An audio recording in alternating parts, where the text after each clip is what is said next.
Welcome to the TriStar Podcast, where martial arts meets family, faith, and personal growth. Join Professor Brumitt and Professor Beane as they share stories from the mat, lessons from life, and tools to help you and your family live like black belts, on and off the mat. It's time to train the body, sharpen the mind, and strengthen the spirit, right here on the TriStar Podcast. Hello, welcome back. Today, we're gonna break down, why people really start in the martial arts, and also the reason that they stay, which surprisingly isn't always the same reason that they started. Yeah, it's interesting. One of the things that we do is like on the phone when somebody calls and say, "Hey, I want to do martial arts." We try to ask, "Hey, what are you looking for out of the martial arts?" And what that does is that gives us an opportunity to make sure that we can best service them. And the answers to that question are almost unanimous, like focus and discipline and those kind of standard things. But then when you ask black belts, because I know this is something that we do, at black belt or sometimes even a little bit before, is check in to see, hey, what have you liked about it? Why do you keep coming? And those kind of questions. Those are two drastic different answers that we get. And so you're right. The reason, the intentionality between people coming to the martial arts is much different than it is after they start. And I think that is because before you start the martial arts, you have an idea of what it's going to be. And then when you get in there, it's much different because it's not like you see on TV much at all, I don't think. I couldn't agree exactly. That's well stated. And the other thing too, it's neat because the gap between, the reason that they start and why they stay, I think that's where the real magic happens out on the floor. Yes. Yeah. Well, because then they initially start because focus or discipline or control, and then after they do it for a little bit, they realize that it's more than that, and then they can make it their own, and they have a better why they want to do it, and then that's their motivation for continuing. Well, and look, there's a few ways to look at this. You have the kids' reasons for wanting to start, but you also have the parents' reasons for wanting to start, and they could be one and the same, but they're often not one and the same. The parents have different, and you brought it up, they have different reasons why they want to do it, where it's going to build the confidence, the focus, the discipline, the doing it the first time, like all of those type of things. But I think if we were to ask your parents if they could rewind and go, why we wanted, little Mr. Beane in the martial arts, and then asked you why you wanted to be in the martial arts, we would have two totally different answers. Yeah. And I think the other part of this is, as we talked about this before, but our students are not our students just for 1 year. Our students are with us for many years. And I think that because of that, the growth happens within that student. And so, like you said, if you ask them, that student, when they start, whether they're adult or a kid, the reason that they want to start is kind of surface level. They don't really know a whole bunch about the martial arts, but after they've done it for a little bit longer, the reasoning behind it is different because they have grown as a person, because then they've developed into that person. They've matured. All of those reasonings become much more deeper because they've grown as a person. Yeah, totally. And the neat thing is that they didn't stay who they were when they first started, are the same person as they were when they first started, because of the experience, because of the time and the investment that they made into it. They've become a different person. And what's been cool too, I think, is the parents, even the ones that haven't got into the program, meaning they're on the floor with their kids, but even sitting on the sidelines, they themselves have become a different person just by being engaged and watching, repeating some of the verbiage that we say and what we do and how we do it, even to the fact where they go, look, do we need to go talk to Mr. Beane about this? Or do we need to talk to Mr. Brumitt about this? And then the reverse of that, saying, man, Mr. Beane would be super proud of you for X, Y, and Z, or Mr. Brumitt would be super proud of you for X, Y, and Z. And so the growth that's happened on many different levels has been really neat to see. Well, I think what that speaks about is the mindset of the martial art.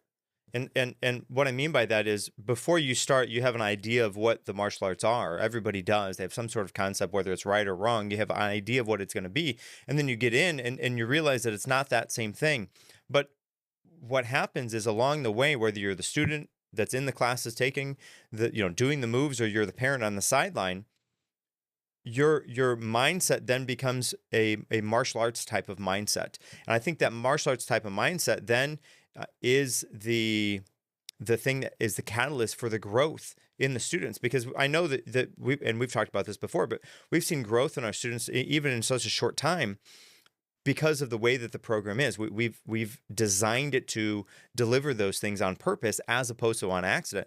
And I think that part of that comes with that martial arts mindset. And sometimes we talk about this as a black belt mindset versus a white belt mindset. And I think that those kind of things help to be prevalent in this conversation about that growth that happens along the way.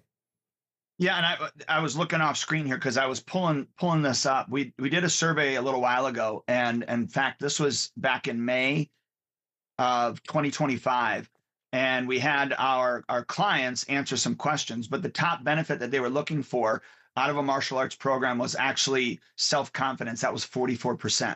Mm. Focus and discipline was 36%. Physical fitness was 8%. And then emotional control, character development, and self-defense, which that's the industry that we're in, 4%. Each of those were 4%.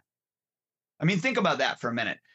What we're doing and why we are doing it on the outside of what everybody looks at martial arts for is to be able to physically defend themselves. Yet, our parents are telling us 44% of them, self-confidence is what I'm looking for.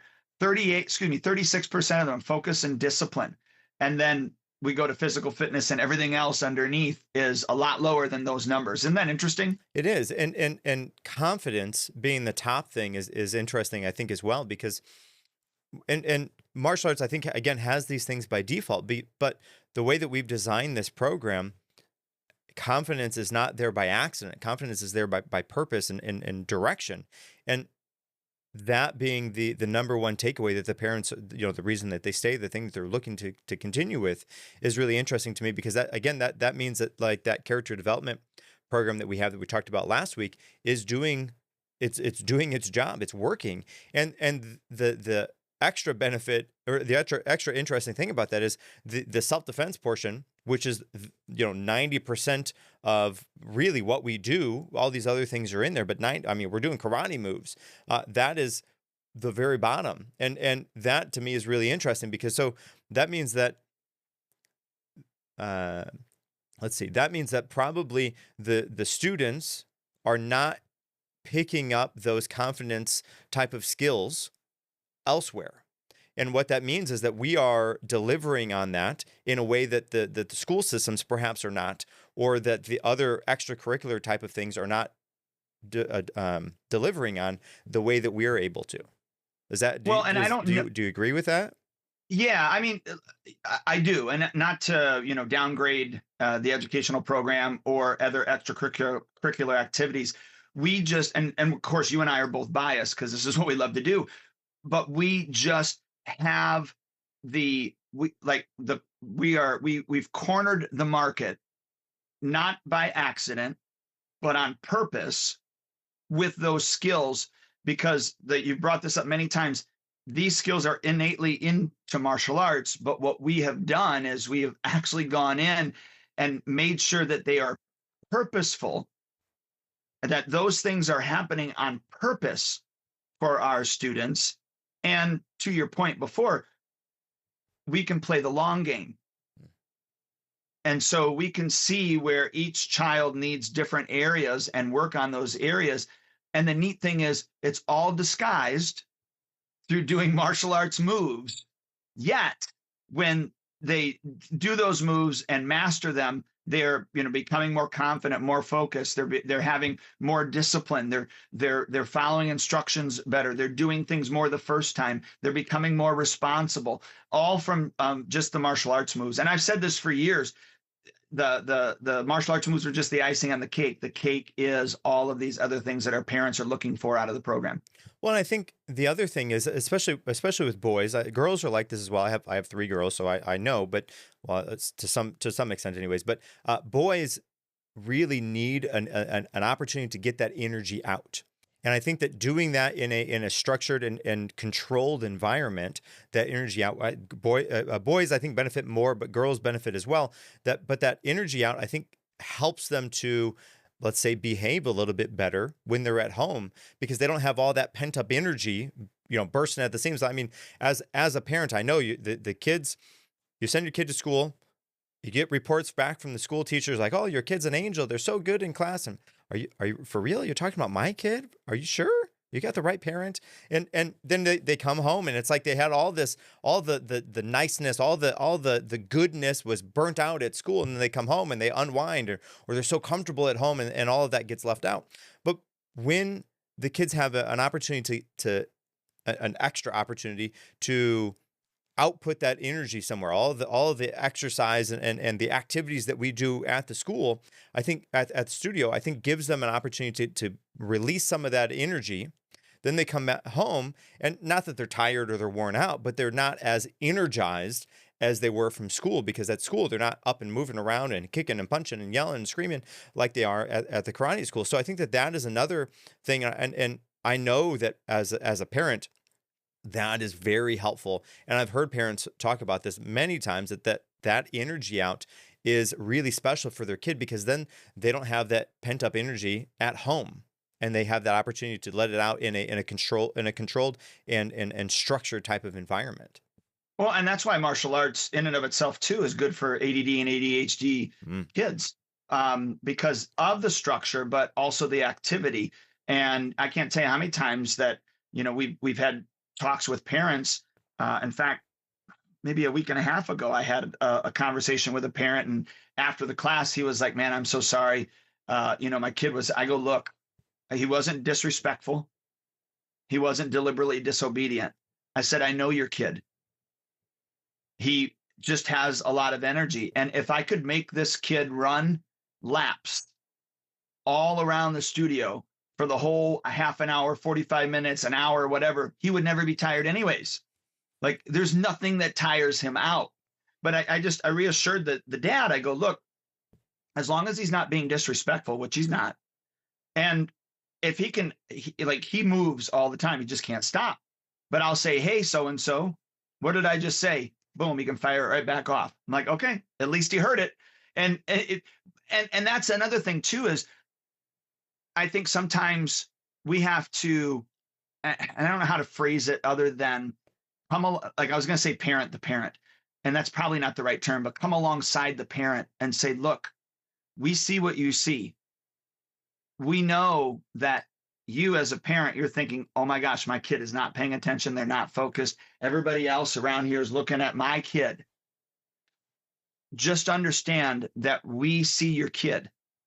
We noticed when they started and who they are and where they're at now. And we can actually see that gap looking back." And if you didn't watch, I forget which podcast it was, we talked about the gap and the gain, but that's where the measurement actually is measured. But we can look back and go, "Man, I remember when so and so started there, and not only were they bouncing around, but they couldn't even tell you what we said. But now, yeah, they're still bouncing around, but they can repeat back what we're saying." Like, that's improvement. So don't get embarrassed as a parent that your kid isn't like the other kid. And I also told this parent specifically, I said, I know your child has ADHD off the chart, but it is his superpower. And as long as we and you or anybody else don't crush that, and we build him up, someday, look, there's a lot of entrepreneurs. I'm just going to tell you, there's a lot of entrepreneurs that have ADD, and they're really good at it because they can juggle so many balls at once. I mean, it is a superpower. A lot of successful, well-known, and also loaded entrepreneurs have ADD off the chart. So don't discount your kid. I'm just here to tell you. Well, and oftentimes as the parent, we are so hyper focused on our kid, And we have to understand that while we feel like everybody is watching our kid that's not behaving, and maybe they're behaving just fine, but everybody we think are watching our kid, really everybody is there to watch their own kid, not necessarily to watch that other kid that's in your they're watching their own kid. That's why they're there. They're not there to watch your kid. They're there to watch their kid. And I think sometimes as parents we kind of forget that the parents are there to help and to support and to be there for their child, not for your child. So be there for your kid. Help them to be a better version of themselves. And yeah, you're right. Absolutely. ADD and ADHD are abound in the entrepreneur community, right? Those people, the entrepreneurs, those are the ones that had a tough time sitting patiently in class. Those are the ones that needed to color outside the lines. And now that's what they do. As you know, that's how they built their career. That's how they built their business, was coloring outside the lines because they saw something that nobody else was able to see. So that ADD or ADHD is really a superpower as long as it can be refined. And I think through the martial arts and the system, the focus that we have on the students, I think that we do really well with that. And, that's, we've had countless people through the program over the years that have had ADD and ADHD, and almost unanimously, anytime that, that we're able to interact with those parents and the students after, however long they've been in the program, it's always talking about the benefit, the structure that seems to, on one level that would refine or confine them so much that they're not able to do it, but nonetheless they can do it. And moreover than that, they've benefited more than just inside the four walls of the school, but outside the studio as well, because they can bring those same concepts and ideas and ways of movement outside into the quote unquote real world, and they can use those things as skills as they move on. Agreed. And parents, listen, don't fall into the comparison trap. Don't look at another student and look at the other student and go, yay, they did great. Don't look at the other student and go, man, my kid doesn't, live up or perform it the way that they perform it. Again, look at the gap. Have they improved? Right. And when you start doing that, I think what parents discover is they start to discover the respect and perseverance and structure that's inside of the program. And, that's what they want their kids to value, right? They want that to be reinforced in this community, because TriStar Martial Arts Academy is a community of parents and students that all have the same goal, meaning that they want their child to improve. Now, the goals inside of that are different, right? The wants and needs inside of that are different. But when parents start to do that for themselves and the others that are there, and I think the other thing too is if they start utilizing the language for effort, not technique, that failure, and Zig Ziglar said this, right? Failure is an event. It's not a person. Yesterday ended today, and tomorrow's a brand new day. And so, or he said that yesterday ended tonight, and today's a brand new day. And so, learning that language for effort, also knowing that failure is an event, it's not a person, and then that grit, that's so important. I mean, that gives those martial arts values right there actually give parents a framework to talk about the hard things with their kids. Would you? I mean, I know you agree with that. Well, yeah, and the other thing is you talk about confidence. Confidence was the number one thing that the parents are looking for. If you are consistently belittling the student, if you're telling them, hey, you messed up on this, or all of those type of things, and you're not praising the effort like you were just talking about, then their confidence is going to diminish. But if you can praise the effort, if you can tell them, hey, you did an awesome job in there, I'm so proud of you, if you can say those type of things to your student, they're going to be much more confident than otherwise, right? That is where the confidence is built. It's a back and forth type of communication where it's a little bit of our part where we can kind of set them up, and the parents can come along and develop that confidence even more than what we're able to do. And then something really special can happen because then we're in alignment with each other. And praising the effort, I think, is challenging as a parent, because we're always looking for the negative thing. And as soon as that negative thing happens, pow, it's, hey, you messed this up. It's never, oh wow, you did all of this so good, but it's, hey, you messed this thing up. And uh, I think there's a Japanese proverb that says something like the nail that stands out is the one that gets hammered. So if we can look at not necessarily that nail that's standing out, but if we can praise all of the other things, even the approximation of the other things, that will further their confidence so much. And in the classes, we use a concept when we're teaching is praise, correct praise, where we give them a praise for the success or the approximation of success. We make the correction, whatever that correction may be in that given moment for that technique, and then we praise them for that correction. And what that does is that will consistently set them up for success further on. Right? If I just said, "Hey, you messed this up, fix this, do that," and then I walk away, well, there's no praising that happens. It's all diminishing that student as a person. They're going to feel lesser than. They're not going to come out of class and think, "Woohoo, I did a good job." No, they're going to think, "Man, I'm not good at this. This isn't from all of those things." And that's not at all what we want. We want to build our students up. So having that praise, correct praise that we use out on the floor, we're praising their success or approximation of success. We're Yep. giving them the feedback for them to consistently correct their errors, and then we're giving them that praise on the back end that is going to further their success. And, if the parents are looking for that confidence, then praising the effort is a wonderful way for the outcome to be more confident students.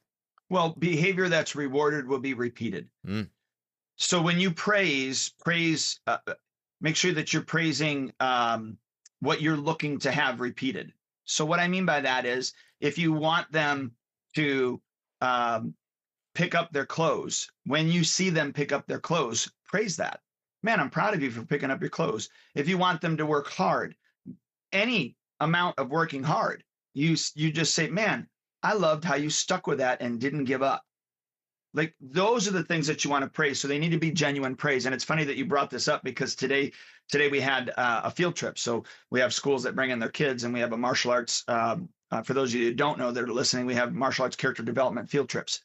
And so if you're a teacher and you want your students to come to us, please, by all means, get a hold of us, because we'll do it. But I have a portion of that field trip where we teach, because one of the attitudes that we teach is an attitude of gratitude. And so then we teach the kids how to do a proper handshake, and then shake the parent who's running that line drill, their hand. And I told the parents today, like I always do, I brought up the concept, like you're talking about, PCP. And I said, praise, and it's hard to say the praise, correct praise without the actual verbiage, right? So I'm just going to say it. And I know you already repeated a little bit of it, but praise, correct praise refers to the unique teaching style which encourages students to consistently improve while effectively providing feedback necessary for them to correct their errors. And so what I told them was, look, they're going to come up and shake a hand. I want you to find, even if it's the fact that they just walked up and shook your hand. I said, man, I love how you shook my hand. The next thing that I told them to do was this. Here's an important conjunction that I need you to use, or that I would encourage you to use over this other conjunction. So most of us would say, man, I love how you shook my hand, but if you would grab it a little tighter, it's going to make that handshake a little bit better. Let's do it again. The problem with the word but is it's a really hard conjunction. It puts everybody on the defense. So psychologically and physiologically, when you hear the word but, you're ready to rebuttal. Prove me if I'm wrong. Anytime you've had a conversation with somebody and then they say the word but, you're ready to fire back. So what I encourage the parents to do is to say, man, I love how you shook my hand. And if you would grab it a little bit tighter, that's going to make it that much better. Let's try it again. The word and is a conjunction, yet still, but it doesn't come across as, psychologically or physiologically putting you in the defense. So it was a beautiful segue in that, to be able to teach the parents how to do that. Now, whether or not they do it, that's a different story. And for those of you that are listening, utilize those small things and maybe you'd never heard that in class. I mean, we do teach that in our Storm Team class. We also teach that with our instructors. Maybe you've never heard it, but now you have. So utilize that, in your praising when you're doing that.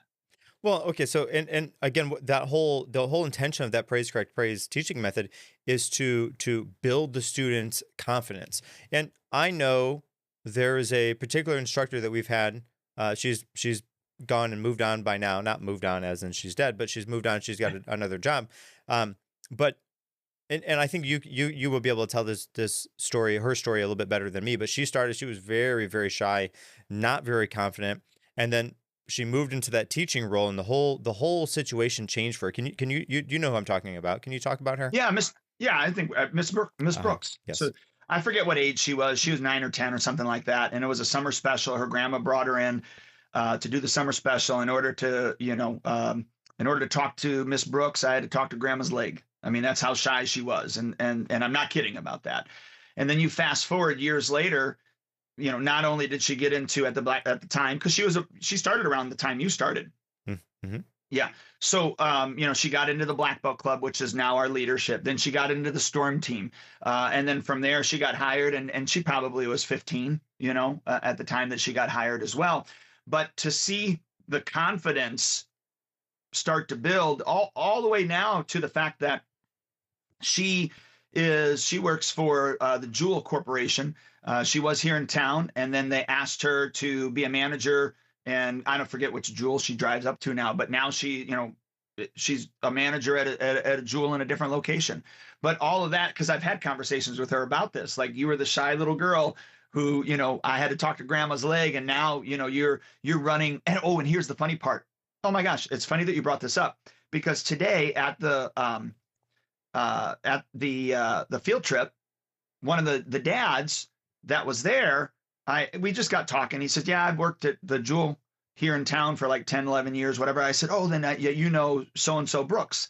I didn't say Miss Brooks. I said her full name. He said, yeah. I goes, yeah, I knew her. And I go, now you got to tell me.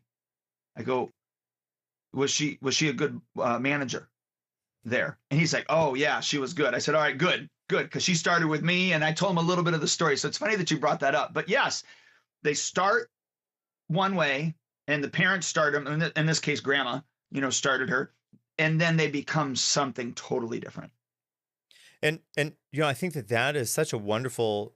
Uh, Again, we get to play the long game, right? We get to Mm-hmm. play the long game, and because we get to play the long game, that growth then can compound on top of each other over and over and over again, because it's not just with like 1 year's worth of excellence and then nothing, because then you hand the student off to the next teacher, and who knows what that teacher is going to do.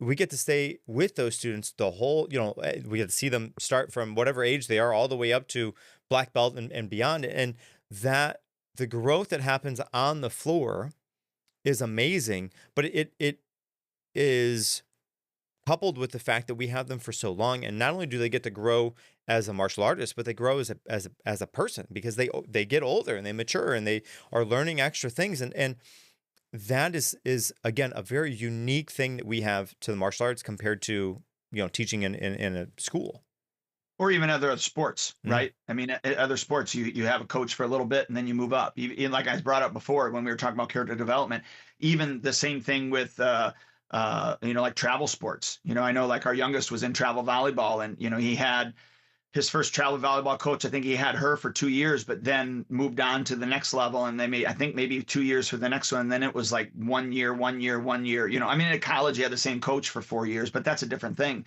But yeah, I mean, we get to play the long game. Like, even with Miss Brooks, it took her back then. It was, I think, 4 years to get to first degree, and then still 2 years to get to second degree, and then 3 years to get to third degree. We did let her test uh, just a little bit early because she was getting ready to go off to college. So I think she was, rather than 3 years to get to third degree, it was 2.5 for her. But I think we did that same thing with Mr. McDonald as well, just because they were both leaving at the same time. So we did let them test, but they knew their stuff. It wasn't like I let them test and they didn't deserve it. Like, they knew I mean, you can vouch for that. Yes. Even Well, though yeah, you were same level at the same time, but yeah. yeah, it's funny you say McDonald. I haven't heard that name for a long time. He was my training partner all the way through, and yeah, he knew his stuff. Yes. Yeah. And the funny thing is he even said that he wasn't, and I'm sure it was the community. It was you and the other individuals that he stayed, but he had no intention to go after first degree at all. Hmm. And then to go all the way to third degree. Yes. It's pretty amazing. Yeah. So, and then, here's the neat thing is, not only do we have, and we don't have a lot of them, but not only do we have obviously student or kids, because we that's our bread and butter. Like, that's who I've always been a kid. even, and I know I'm referencing back to the field trip today, but I was talking to one of the kids there, and I even said to him, I go, yeah, I said, I'm still about a third grade level, just like you, so because I just, all my jokes are in that area as well. But not only do we have kids in the program, but our main adult population, we have a few adults that don't have kids in the program, but our main adult population that we do have are actually parents of the kids that are in the program. And I think the neat thing is they too get in it for one reason and then end up staying in it for, I think, other reasons as well. I think the original reason is to do it with their kid.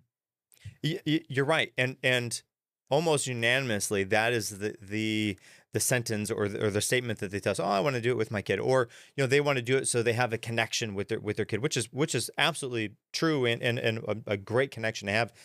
I mean, it is fun to watch sometimes the parents sparring with the kids, and that's just a really special thing. It's fun for at least for me to watch and to see that. And the cool part is that's what they tell us. But there's been countless times where their kid is sick, but they still come to class because they like it that much. They know the benefit of it. They can see that it's beneficial. They go to it not just because it's the connection with their kid, but which it is, but they have the fitness, they have the camaraderie with the other parents that are in there. They get to learn something. And I think that as an adult, yeah, you get to learn and you work on things for your job, your career, you further that. But most of the time, once you're done with whatever schooling you stop at, learning basically stops. You're done, right? And I mean, you have a little bit that you learn on the job or to better your career. Okay, fine, but more or less that stops. And so having a parent come back to learning after however many years removed to step back on the mat is humbling, number one, but it's an opportunity for them to kind of focus on themselves a little bit. And then they get to learn, and learning as an adult again is different because it's been so long. So you have to kind of remember, you have to relearn how to learn. And then once you can kind of overcome that, like the first couple belts is kind of getting back into the swing of being mobile a little bit, getting back in the swing of remembering that you have to learn how to do something and then to call on that memory to continue to do it.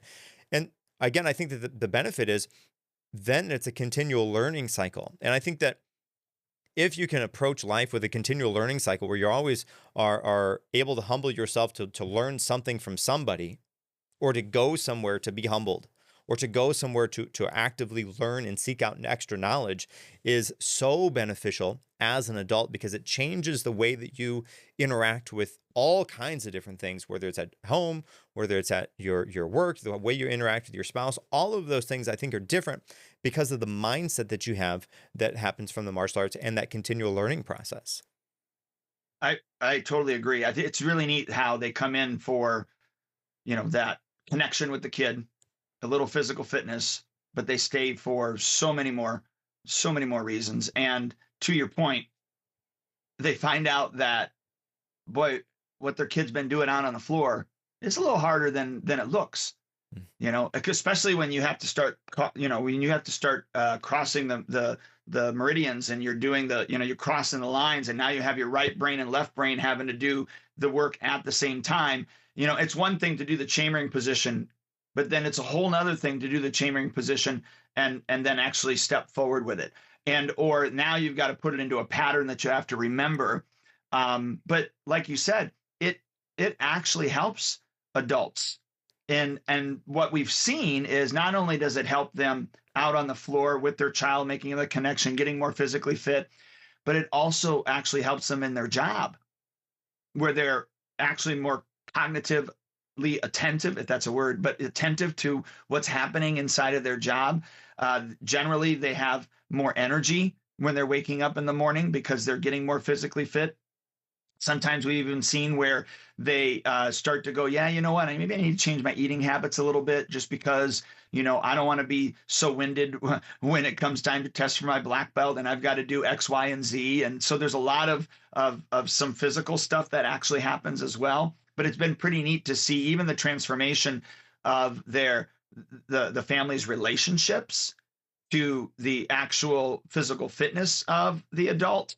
And then you had brought this up, which I think was so cool, the humility, because sometimes those adults, the parents got to ask the kid and go, okay, how do you do this? Because I'm having trouble with it, which is beautiful for the relationship. Well, and the other thing is too, with the being humble. A lot of times, especially dads, they come into the martial arts where they've done soccer, football, basketball, some other sport. And this is not like any of those sports much at all, besides that we're physically active and they're physically active. But there's so much that is different about those sports versus what martial arts is. And I think that really kind of quickly they understand that after they start doing it. Like being on the outside, watching the student do it is one thing, but once you step into onto the mat, you realize that, oh, there's a lot going on here. This is actually much harder than I thought it was. And then what happens is, as you know, sometimes the parents were a little tough on their kids. They're a little bit easier then, because then they can go through it together, and then some really beneficial stuff happens because then they can practice together at home. But then they're have that opportunity to say, you know what, actually, that was a lot tougher than I thought it was going to be. You've been doing so good. I'm proud of you. Because then, and again, that I come back to that opportunity to praise the effort, because that is so beneficial. And unless you're out there doing it with them, it is probably a little bit different than what you think it is until you step onto that mat, especially for the first time. Yeah, and that's why we also give the opportunity on Father's Day and Mother's Day week to have the moms and dads come in, so they get, even if they're not going to do it all the time with their child, they get that opportunity to experience what their child is experiencing. And when they do it for the first time, most of them say, if not audibly, they will say it to others, but usually you hear it where they're like, man, this is a lot harder than I thought it was. Well, and the other cool part about that is when we have the parents come onto the mat, I give the student, I kind of put them in charge and have them teach mom or dad how to do whatever the move is. And then the kind of dynamic changes a little bit, because then the student, the kid, is actually the one that's the expert or the knowledgeable person in that area, and they have to teach the parent, which then there's a little bit of like a psychological jump that happens there, which is kind of a fun thing to watch. But then the other thing is actually really funny, and this isn't necessarily on topic, but the other thing that's really funny about that is you get to watch the students teach the parent.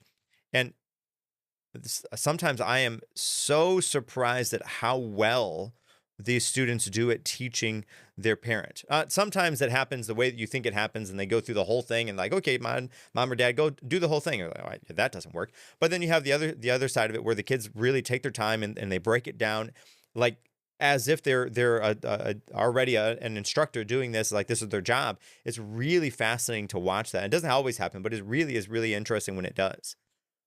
Yeah, and what's happening though, I think, is the central truth that connects all three of these groups together. So the groups I'm talking about are the kids, the parents, and then also the adults that are doing it. The pattern would be, the kids are building the confidence that the parents are looking for. The parents find the structure that they're looking for out of a program for their child, and really the adults kind of, and you brought this up, they rediscover challenges. Mm. But everybody stays in for the same reason. And I really think overall what that reason is they see growth. Well, and okay, so challenges are interesting too, because then that comes in with like I think of testing, and testing then implies that there's an opportunity to fail, or failure is there. And again, as an adult, you get into that bubble, into the comfort zone as an adult, and you just kind of maintain inside of that comfort zone. And then there's not much challenges that you're facing. There's not many obstacles that are there. There's not many opportunities to fail. And unless you're interacting with those things on a continual basis, then the growth of you as a person is not so much happening. We talked about that, a couple weeks ago, was we talked about goal setting. But I think that this gives everybody an opportunity to face a challenge. And they're facing a challenge that is not like immensely challenging. It's at their level, but there's a challenge that's there, and they're doing it in such a way where everybody that is there to challenge them, sort of say, is doing it with that person's best interest in mind. Whether you're the student or you're the parent, those challenges that we place in front of the students, we know that they can accomplish those challenges. They are challenging to do, yes, but we know that they can accomplish those. And so having that there and that carrot is just out of their reach gives them an opportunity to level up. And then once that level up happens, then the challenge gets a little bit more challenging. We a few let's see, a little bit ago, a little ways ago, we had belt testing. And if you haven't been through a belt testing yet, I'll give you like a brief overview. Each level you have, let's take fitness for example. Let's say you have 10 of the exercises to do. The next level, you have 5 more, so you have 15. The next level, you have 5 more, so you have 20. So as your level up process goes, you have a little bit more physical demand to do. But on top of that, at white belt, you learn 4 hand techniques. At yellow belt, you do those exact same 4 hand techniques, and then you do 2 more hand techniques. And then at yellow and white, you do more hand. So there's never a reduction. It's always an addition. And so what that means is that challenge that each and everybody is facing as they get to progress through the ranks is built upon the accomplishment of the last challenge. And then the next challenge is again the built on the last challenge, and so on and so on. So what that means is the challenges are never so far out of reach for anybody to grasp. They're within grasp, but it is challenging to do. There is a level of raising the bar that happens each and every time.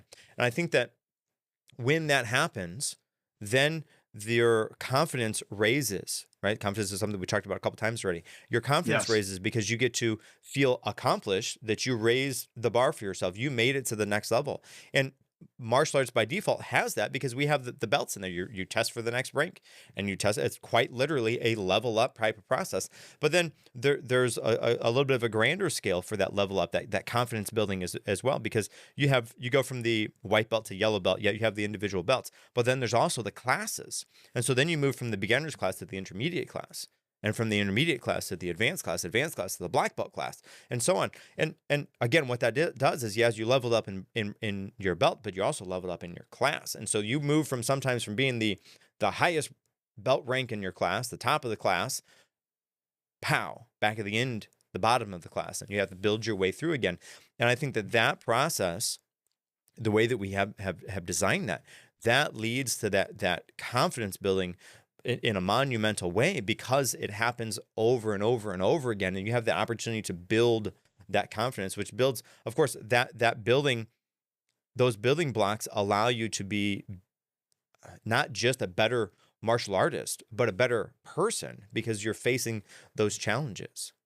Well, and in order to face those challenges, you have to have courage, right? So you have the courage, and you utilize that courage to follow through with whatever the commitment is, let's say. And then once you have done that and you have passed whatever, now what you've done is, you've reached that goal, and from there you've created a skill. And from that, because you created that new skill, meaning now I can do 5 more of X, to your point with the physical fitness, now I have that much more confidence. And then that whole cycle just repeats, but it's with new material or harder things, or both new material and harder things. And that's for the kids and also the adults. But that's what we're kind of talking about, is the fact that people come in for one reason, they stay for another reason. But I think ultimately for all three, like I said, the kids, parents, and the adults, it's the growth that's happening. It's the consistent building of a skill, and then creating a new confidence from that, courage and commitment. And now they've passed, they've created it, and now they have that new skill, and they have that new confidence. Right. And the skills that we're talking about are all the kind of meta layer type of skills, right? We do martial arts. And so you have all of these other skills that we talked about for almost this entire time.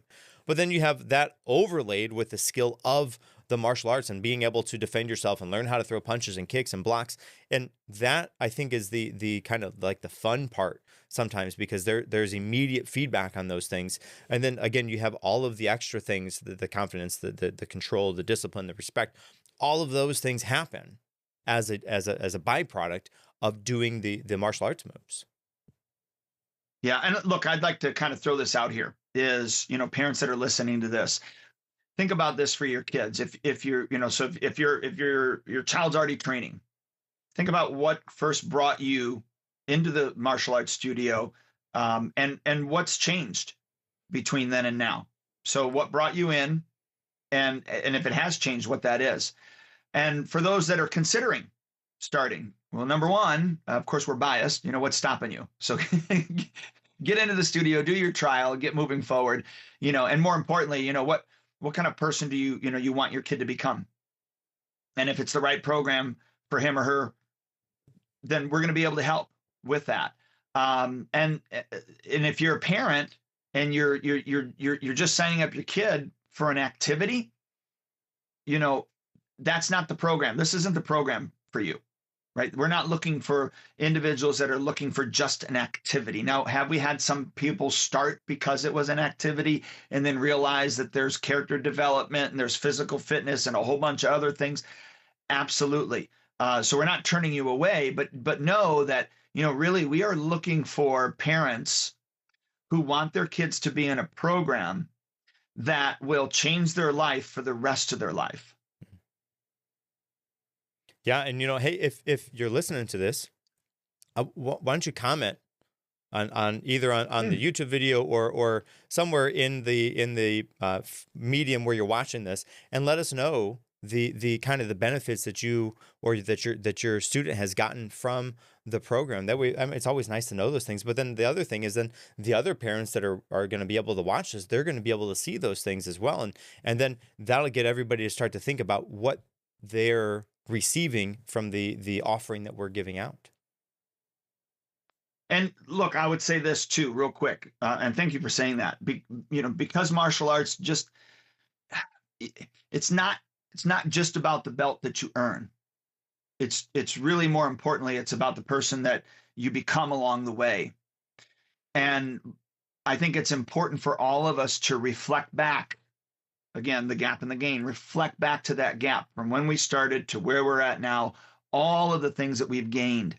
And by doing that, I think what that does is that gives us a better appreciation for the martial arts, the studio, the hard work that we've had to go through, the challenges that we've had to overcome. I think sometimes we forget,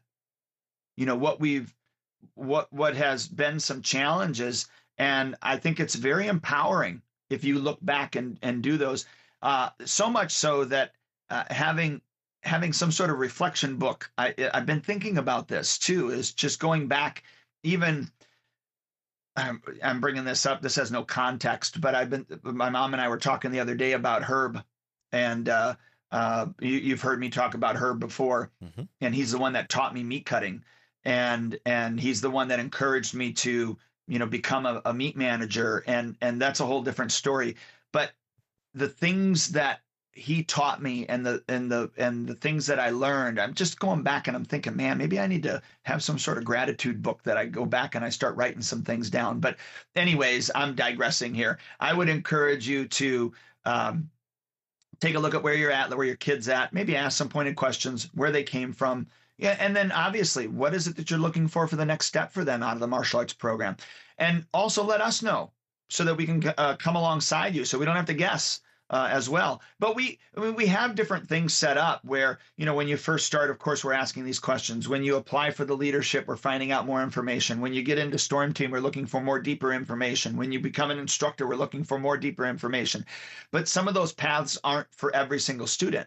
And so, if one of those things don't apply to you, of course, let us know so we don't have to figure it out on our own. Hey, I think this was such an excellent episode, and I think that the benefit and the value that this offered was tremendous. But I as always, I'm excited about the next week. Next week we're going to talk about discipline in a undisciplined world, and that's something we kind of hinted at a couple weeks ago. But we're going to dive into that, really the whole episode, and really how to build discipline when the world seems allergic to what discipline really is. And so I'm really excited to kind of talk about that next week. My third grader almost came out because when you said allergic to discipline, I was going to go, achoo, like I was allergic. So and here I just did it anyways. But yeah, okay. Very good. Well, we'll look to see you guys next week. Thanks for joining the TriStar podcast, where black belts begin at home. Connect with our community by visiting tristarkarate.com. Follow us on social media and share this episode with a family who's ready to grow stronger together. Until next time, stay focused, stay faithful, and keep training like a champion.